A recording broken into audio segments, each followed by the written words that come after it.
All right, welcome back to the Beast Game Podcast. This is a review for A Quiet Place. It's directed by John Krasinski, who is known for The Office. He was an actor in The Office. The writers are Brian Wood, Scott Beck, and John Krasinski. It is also starring John Krasinski, Emily Blunt, and Millicent Simmons. And the synopsis is a family is forced to live in silence while hiding from creatures that hunt by sound. So that kind of reveals some of the stuff. But the way the movie starts off, it's kind of post-apocalyptic. There's not a lot of characters in the movie in general. It follows a family of John Krasinski and Emily Blunt. They're all being quiet, either whispering. You don't know why. So that's pretty much the setup for the movie. James, what did you think of A Quiet Place? I liked the movie. I know this movie was getting a lot of praise, and I saw the trailer and I was like, oh man, this looks interesting. Let me check it out. But because it's a horror movie or a suspense or whatever you want to call it, I always come in with some apprehension, especially with me being a horror fan. And when you deal with horror movies, there's a good chance that it may be some shit. But this movie did exactly what I've always said a horror movie should do, and it set the tone. It set the tone from the very beginning. Agreed. And it kept that tone throughout the whole movie. It was so tight in that movie theater. Someone had their phone on, right? And someone called them and it rang. Everybody was like, man, shut the fuck up. It would just for everyone else, the whole thing is that all of the main characters is either whispering and or sign language, and there's subtitles. So there's literally ambient sound for the movie, and that is it. But go ahead, James. Because of that, the way it was done, it was very immersive, because you would watch the movie, you actually felt that you were in it because everything was so quiet. You were paying attention, trying to understand what was going on. So from the very beginning, I jumped, and I do not jump in horror movies, but I jumped because you just felt the urgency. You felt the tension. You felt it. They did a great job in this movie, way better than what I expected it to be, and it lived up. I'm not going to say the hype, but it lived up to the title, because you actually felt that you had to be quiet, even though you're not in the movie, but you were so involved, and it had good storytelling as well. Yeah, pretty decent storytelling. And I have some issues with that, but I'll bring those up later. Yeah, I have an issue with a certain part of it as well, but I'll talk about that later. This is his first movie that he directed, correct? No, he's directed some other stuff. He directed a couple episodes of The Office.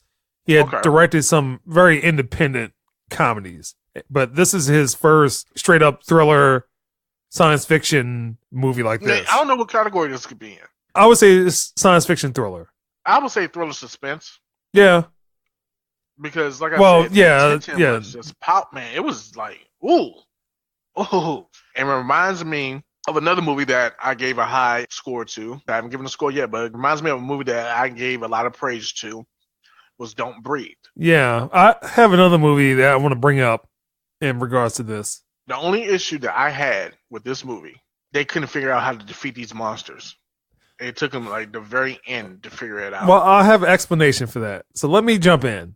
So I will say that I like this movie a lot. I did not know a lot about this movie other than it was getting some notoriety. I thought the cinematography and the setting was well done. Again, we were talking about John Krasinski. He's only directed a handful of stuff. Believe that he did a very good job in a genre where there's a lot of failures. There's a lot of movies like this that go straight to home video, straight to Netflix, that don't succeed.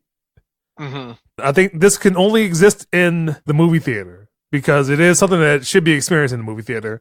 So I appreciate his directing. I also appreciate the sound design and some of the aesthetic choices. The majority of everyone in the movie either not talking, whispering, or signing. Yeah, or sign language. So you were saying that it reminded you of Don't Breathe. It also reminded me of 28 Days Later. Yes, because the sense of dread in the apocalyptic setting, yes. Yeah, and every time you step out, you don't know what's going to happen. Right. Getting into some of my negatives. So again, I like this movie a lot. It's going to get a positive score. There was character problems in this movie. In particular, one character, they did not deserve to live. Natural selection should have taken them out. They should have been eliminated in the movie earlier. I think we're on the same page. Go ahead, Barry. Go ahead and say it. The only purpose for them to survive that long is so that they have a redemption moment at the end of the movie. The lack of intelligence, that character's incompetence, does not redeem them. Right. I And know exactly what you're talking about. and in order to redeem them, the movie takes a hit. The first 2/3 of this movie are very, very strong. The Yes. setting, the atmosphere, like you said, setting the tone. Well done. And then the last third of the movie is where it starts to fall because it tries to redeem that one character so much, it makes the ending weak. So you were talking about them defeating the monsters. That's the whole point, is just to give that one character that moment where it's like everything clicks, then the movie just starts to go downhill. Agreed. So like, go ahead. no, I mean, you're 100% correct because we're talking about the same character. Should have died a long time ago. I mean, the body count for them is very high in this movie. All the problems that they cause. Very high. And the thing is that irritated me with this character was that they were acting like a fucking asshole Yes. at the wrong time. Yes. Come on now. We're in this situation here. You're going to act like this? All right. Come on. Seriously? Yes. Seriously. Yes. I mean, I understand you're not as mature as everyone else, but I'm thinking in the situation right here that we're dealing with, maturation should have happened. You should have matured with this shit. You got to think outside of yourself. I understood why that character was acting like that, but then get over it. Yeah, because the whole thing is that even after things started going downhill, the character still made poor choices. So there generally should have been some character growth in that first 2/3 of that character. And again, even in that later third of the movie, because they attempted to redeem that character in a very ham-fisted way, that movie takes a pretty bad hit in the later third of the movie. Right. To piggyback on what you said is that this character was so stubborn. So stubborn. Yes. For what reason? I was angry. For what reason? Gesturing to the screen. Why? Why are you doing this? Exactly. You're so stubborn because of what? Because of what? For what reason? Like, what are you trying to prove here? And then they made a really, really big mistake because they felt a certain way about another character. That's what made it funny. The selfishness of this character is unbelievable. Yes. Unbelievable. What are you doing? You're going to leave because you didn't get your way. I was just sitting there, just shaking. I know what you had to be doing in the movie theater. I know how you act, James. I know how you act. I was actually kind of chill because the movie was so, like you said, the first 2 acts of the movie were good. The third act was okay. But that character just kind of blew the living shit out of me. Do better. Yes. I think the writing in the last third of the movie tries to become maybe too much like Aliens. Mm-hmm. I understand that something needs to happen. They need to be able to move beyond this. But there's another character death that did not need to exist in that last third of the movie. Because I don't understand why. Because there was other options. Yes, but because of the subplot, a sub-story, that's the reason. Yeah. Now, there were other ways around that. And to me, I understood why it was done. I actually applaud the decision for the simple fact that, man, you have a family, you protect your family. But then if there are other options available, go with that. Choose plan B. To me, that was just, there were other options. Like you said, there were other options. So, but. Yeah, so that brings me to another problem that I have with the movie is just some of the logic.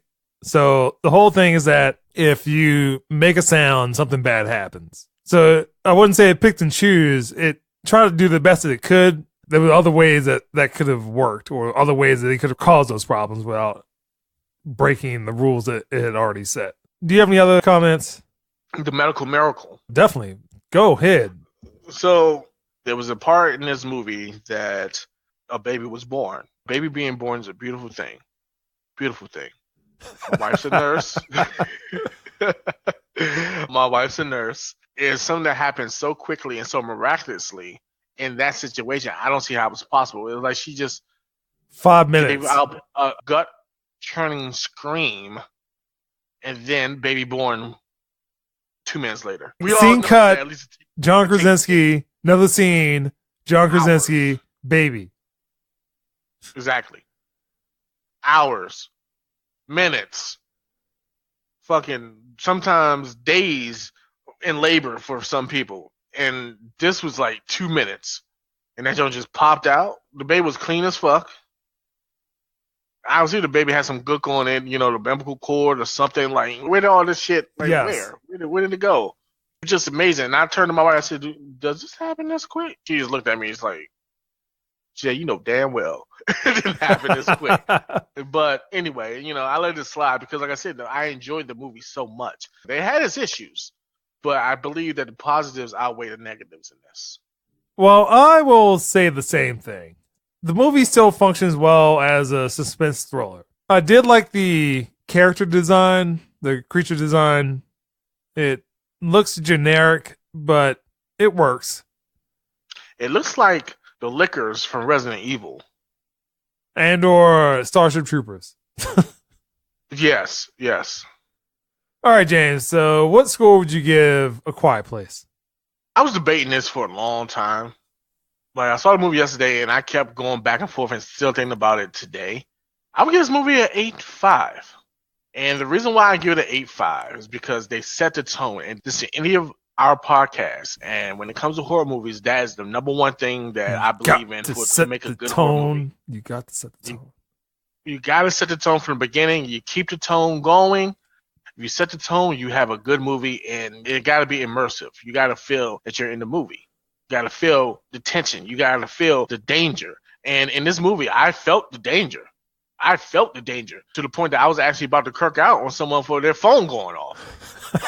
So it did a good job on that. It have its negatives. If it wasn't for what we mentioned earlier, with some of the characters, because the other characters were fine. Yeah. Other characters grew. One of the characters, they were frightened when it was time for them to actually act and do what needed to be done. They did it. They learned a lesson from all the things that were explained to them earlier in the movie. Right. They progressed. There was character progression with that character.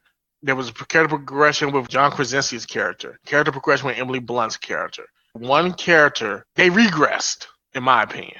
Yeah. Did not make good decisions at all. And because of their poor decision making, put the other characters in danger. Because of their selfish nature, put the characters in danger. And because of just them just not thinking, putting the characters in danger. And because of them also, let's just say not thinking, but there was a part of the movie that irritated the shit out of me. So this character to me should have taken the biggest L ever. They should have died. Darwin should have came down to swoop them up, taken them away. They would have died. I wouldn't have been mad. I wouldn't have been mad at all. So I give this movie an 8.5. If it wasn't for that, it probably would have got a higher score because I believe I gave Don't Breathe around an 8.5 as well. And I believe they're on the same level. I give it an 8.5.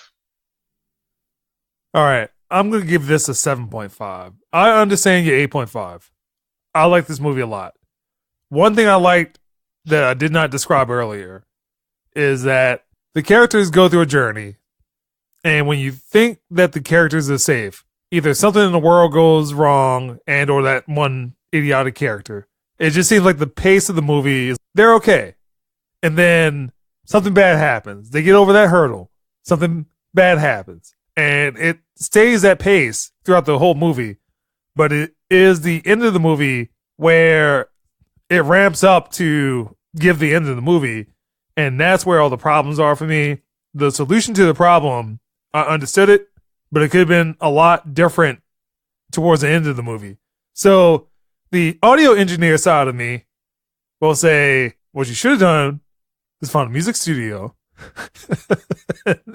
And you guys could just live in there because... one big ass soundproof booth. Yep. You can go into a studio and not hear anybody. Not hear anything on the other side of the glass. Again, I like the fact that direction works, sound design works, type of movie that it's trying to do works, but it's just that one character makes the ending a little weak. Well, the movie goes from being a suspense thriller to kind of being an action movie. And that shift, just because it's trying to redeem that one character, doesn't work as well as it should. So again, I understand your 8.5. Mm-hmm. On a certain level, I probably would have given that movie that, but that one character, I was just like, no! That one character, I would have given this movie a 9. If it wasn't for that. It's like, stop it! Character just killed it for me. It's like, just stop Killed it. for- They should be a little bit more perceptive of Exactly. Yo. that one character. Just pissed me off, and that's the Beast King Podcast.